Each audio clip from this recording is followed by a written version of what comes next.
Something disturbing is happening in Washington this week. A group of politicians are trying to set aside election results, overrule American voters, and break our institutions to get a political outcome they want. I'm speaking, of course, about the Senate Democratic leader and the radical left. The Senate Democratic leader is trying to bully his own members into breaking their word, breaking the Senate, and silencing the voices of millions of citizens so that one political party can take over our nation's elections from the top down. In January 2021, a mob tried to intimidate and change the Senate, and they failed.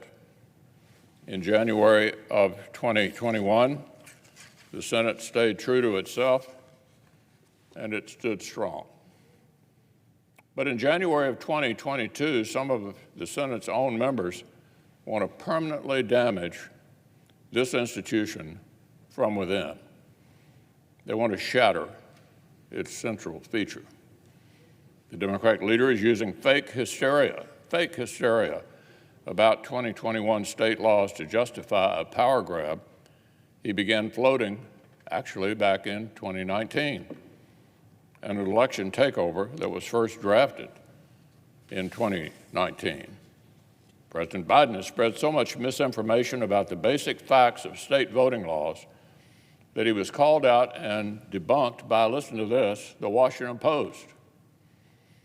A sitting president of the United States who pledged to lower the temperature and unite America now invokes the brutal racial hatred of Jim Crow segregation to smear states whose new voting laws are more accessible than, for example, Delaware.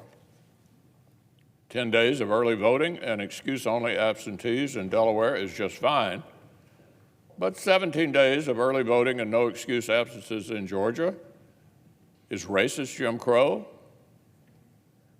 The Senate Democratic leader pretends it is a civil rights crisis that Georgia has enshrined more early voting and more absentee balloting than his own state of New York has ever allowed.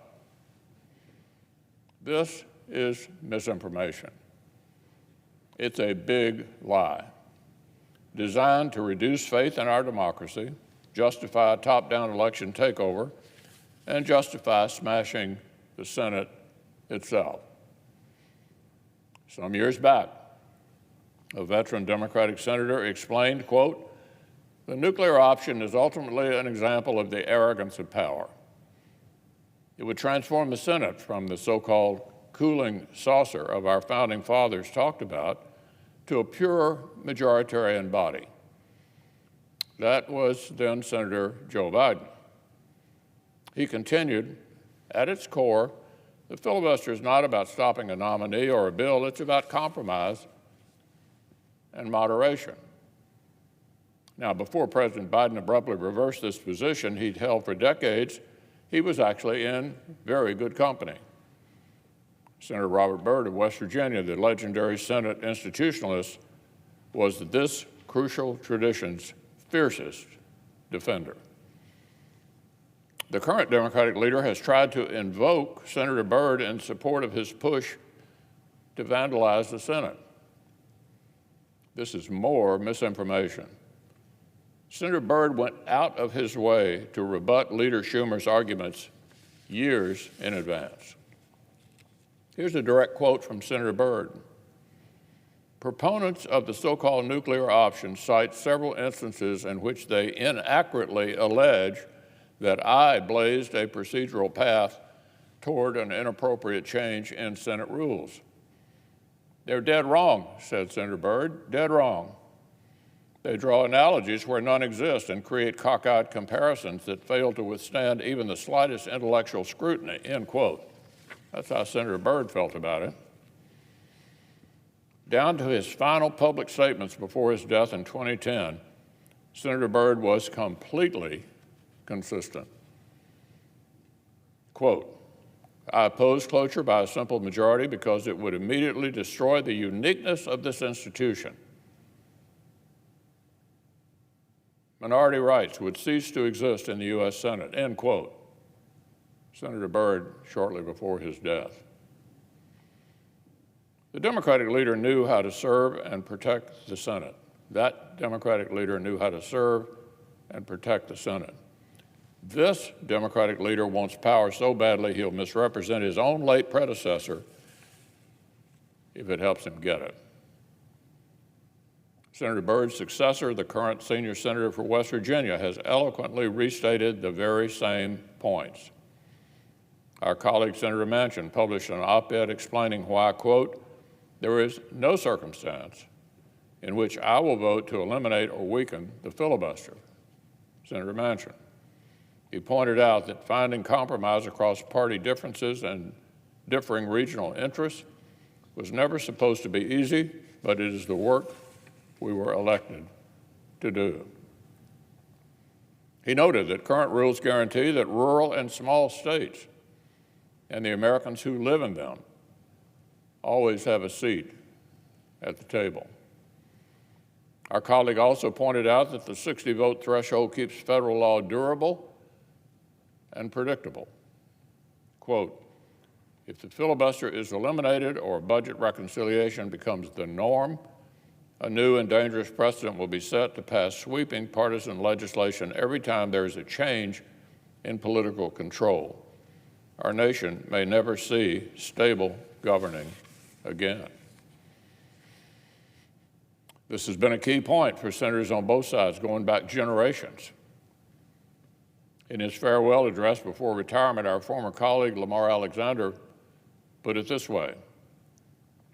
The Senate rules exist to, quote, force broad agreements on controversial issues that become laws that most of us will vote for and that a diverse country will accept. In other words, major changes need major buy-in. Otherwise, every policy would ping-pong wildly whenever the gavels change hands. This is a point which our colleague, the senior senator for Arizona, has explained powerfully. As Senator Sinema wrote just a few months ago, the 60-vote threshold compels moderation and helps protect the country from wild swings and radical reversals in federal policy. Sometimes the effect of the filibuster is to block bills outright. Republicans are using the tool to stop one-party election takeovers. In 2020, Republicans used it to kill Senator Tim Scott's police reform bill. But as President Biden argued decades ago, the filibuster is about more than what gets blocked. It shapes almost everything the Senate actually does pass. It gives all kinds of citizens in all kinds of states a meaningful voice in nearly everything we do. By breaking the Senate, this Democratic leader wants to silence the voices of millions and millions of Americans. He wants to throw whole regions of the country into a political power outage because those voters don't agree with his radicalism. We'll see which senators have the courage and the principle to put a stop to it. Finally, on a more practical level, I want to make something very, very clear. 50 Republican senators, the largest possible minority, have been sent here to represent the many millions of Americans whom Leader Schumer wants so badly to leave behind. So, if my colleague tries to break the Senate to silence those millions of Americans, we will make their voices heard in this chamber in ways that are more inconvenient for the majority and this White House than what anybody has seen in living memory. Last year, the Senate passed major bipartisan legislation on infrastructure, on hate crimes, on government funding, on competing with China. Last year, senators helped speed through non-controversial nominations. So what would a post-nuclear Senate look like? I assure you, it would not be more efficient or more productive. I personally guarantee it. Do my colleagues understand how many times per day the Senate needs and gets unanimous consent for basic housekeeping? Do they understand how many things would require roll call votes? How often the minority could demand lengthy debate? Our colleagues who are itching for a procedural nuclear winter have not even begun to contemplate how it would look. Our colleagues who are itching to drain every drop of collegiality from this body have not even begun to consider how that would work.